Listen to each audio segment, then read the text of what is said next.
ለነገሩ እኔ ማውደድኩት ወይ ደግሞ ለምን አንተ ራስህ አታውልቀው? ለምንድን ነው ራስህን እንደዚህ የምታስጨንቀው? ያን ያህል እኮ መጥፎ ነገር አላደረግንም። ስሜት ጋር ትታገላለህ። ራስህን አታስጨንቅ። ደስታህን አትጋፋው። እዚህ ክፍል ውስጥ እኮ እኔ እናንተ ብቻ ነን ያለነው። ሙቀት አይሰማህም? በአንተ ምክንያት እኮ እንደዚህ ያልኩት።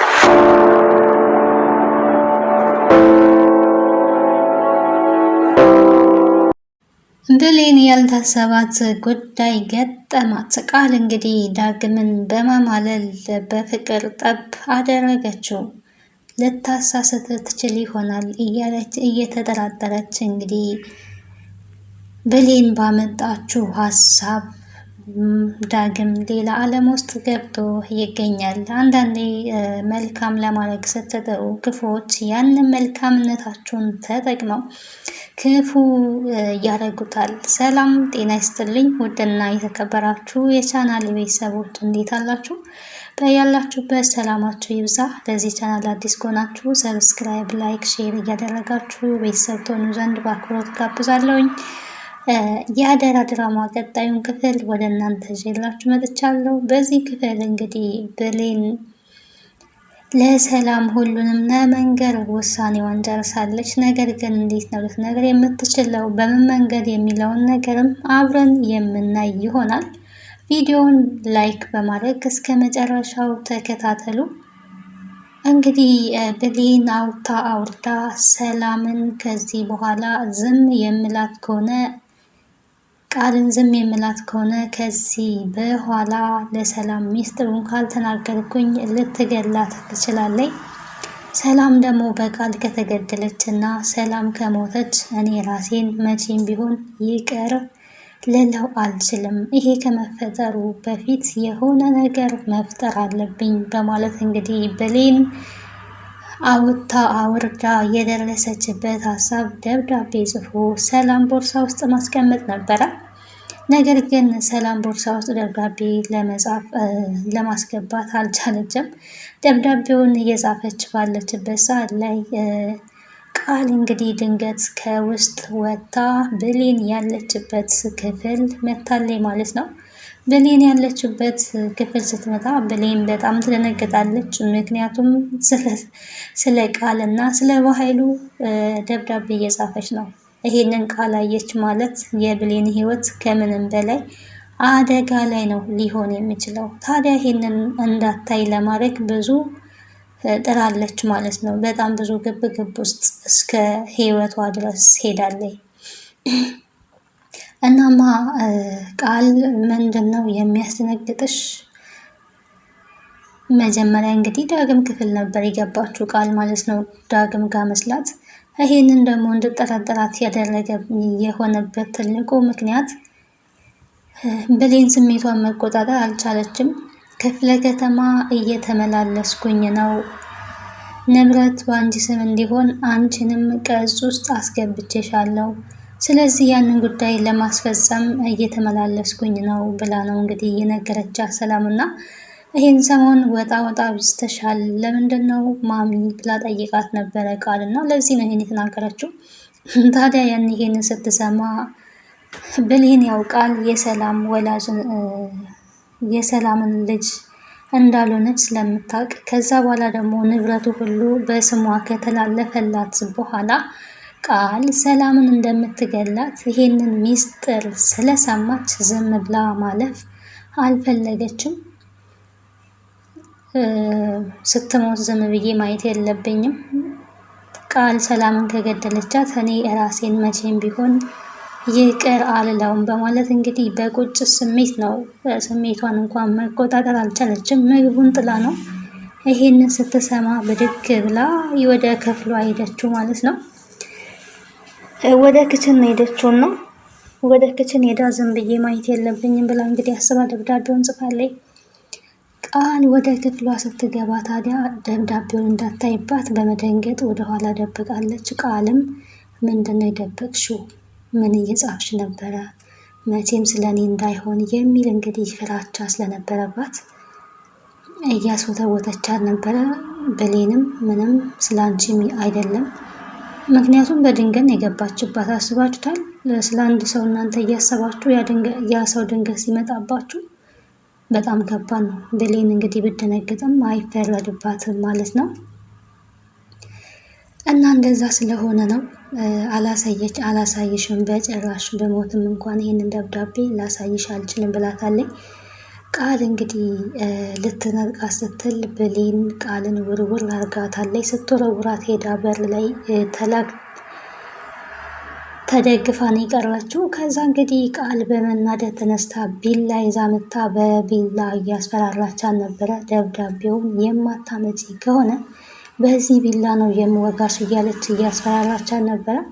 እንግዲህ ብሌን ለደብዳቤውን ከሰጠቻትም ለእሷ ሞት ነው፣ ካልሰጣቻትም ለእሷ ሞት ነው። ስለዚህ እሰጥሽ በቃ እያለች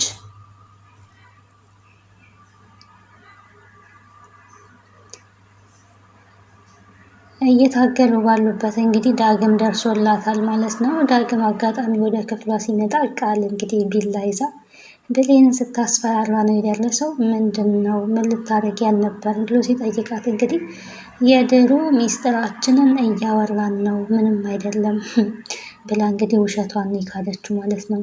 ስለ ድሯችን እያወራን ነው፣ እኔ እንዴት ብዬ እሷ ላይ ጉዳት ላደርስ እችላለሁ? ስለ ድሮ ሚስጥራችን ነው የምናወራው በማለት እንግዲህ ውሸትና ማስመሰሏን እየተናገረች ትገኛለች።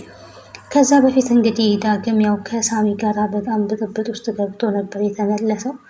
ዳግምን እንግዲህ ፋይል ቃል ጋር ያለውን ፋይል እንዲያመጣለት አለበለዚያ ግን እናቱን እንደሚገላት ነው እየነገረው።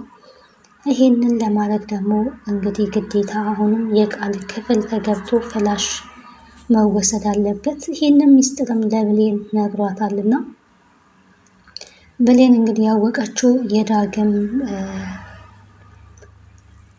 ሸሚዝ በደም ተጨማልቆ ነው የገባው። ድንገት ስታየው ይሄ ደም ምንድን ነው? ያንተ ደም ነው ወይ? ምን ሆነክ ነው? ያው እንግዲህ ብዙ ጥያቄዎቹን ጠይቃለች። እሱንም ከሳሚ ጋር እንደተጣላ ነው የነገራትና እንዴት ጨካኝ ብትሆን ነው እናትህን ያገናኘክን ሰው የዚህን ያህል ጉዳት የምታደርስበት? እስከ መቼ ወዲህ ነው አንተ እንደዚህ አይነት ጨካኝ ሰው የሆንከው? ዳጊን ያላቅህም ማለት ነው ብላ እንግዲህ ብሌን በጣም ነው የተቀየረችበት፣ በጣም ነው የተናደደችበት። ቆይ ብሌን ላስረዳሽ ብሎ እንግዲህ ሁሉንም ነገር አስረድቷታል ማለት ነው። ታዲያ ቃል ጋር ያለውን ፋይል በፍላሽ ለመውሰድ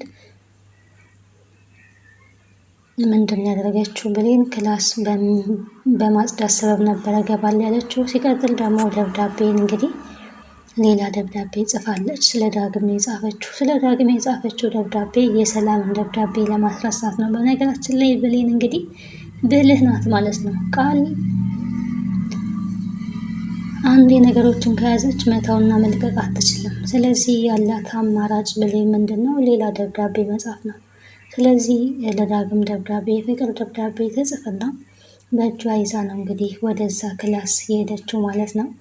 ቤት ልወለውል ነው የመጣሁት በማለት ከዛ ቅድም የከለከልሽኝ እንደዛ የደበቅሽኝ ደብዳቤ ምን ነበረ እስኪ ይነበባል በማለት እንግዲህ ሳትፈልግ መንጭቃታለች። ምክንያቱም ብሌንም የፈለገችው ይሄንን ስለነበረ እንግዲህ እባክሽ ስጭኝ ብላ ትንሽ ተግደርድራ ለምና ጥላላት ወጥታለች። ምክንያቱም እንድታነባው ስለፈለገች ነው። ዋናው ቁም ነገሩ የእሷ ለሰላም ደብዳቤው እንዲደርስ እንጂ ስለ ዳግም የፍቅር ደብዳቤ መጻፍ አስጨንቋት አይደለም ማለት ነው። እንግዲህ ልውጣ ውጪና ክላስሽን ላጽዳለሽ ብትላት ክላሴ መች ቆሸሸና ነው የምታጸጂው? እኔ ዛሬ ከክላሴ አልወጣም ብላታለች። እንግዲህ በዚህ ግራ በመጋባት ቀጥታ ወደ ዳግም ጋር ሄዳለችና ከክላሴ አልወጣም ብላኛለች፣ ዛሬ ክላሷ ነው ያለችው፣ ለምን አንተ እዚህ አጠራትም ብለዋለች። እና እንግዲህ ብሌን ይህንን ሀሳብ ያመጣችው ዳግም በሀሳቡ ተስማምቷል። ሲደውልላት እንግዲህ ዳግዬ የኔ ቆንጆ የኔ ፍቅር እያለች እንግዲህ ብሌን ይህን ሁሉ ስሜት ነው የታገሰችው። ምክንያቱም ያቺ ፋራ ስሜት ግን አልረዳ ካለቻል ፍቅር አልገባት አላለን እያለች ብዙ ነገር እንግዲህ ብሌንም እስከምትሰማ ድረስ ይህንን ሁሉ አውርታለች ማለት ነው። እና እንዳታሳስተ እያለችው ነበረ ብሌን። ቃል እንግዲህ ወንድን ለማሳሳት ዳግምን ለማሳሳት አጭር ልብስ ለብሳ ነው ወደዛ ወደ ክላሱ የሄደችው።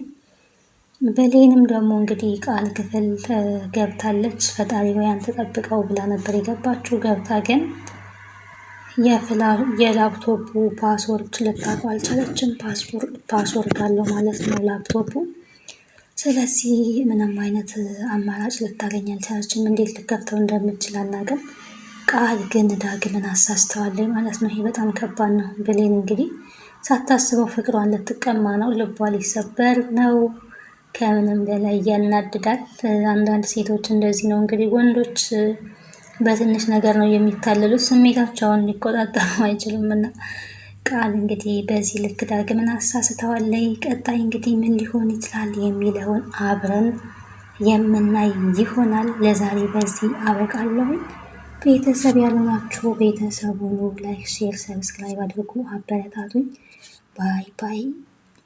ሀሳብ አስተያየት ደግሞ በኮሜንት አስቀምጡልን እስኪ።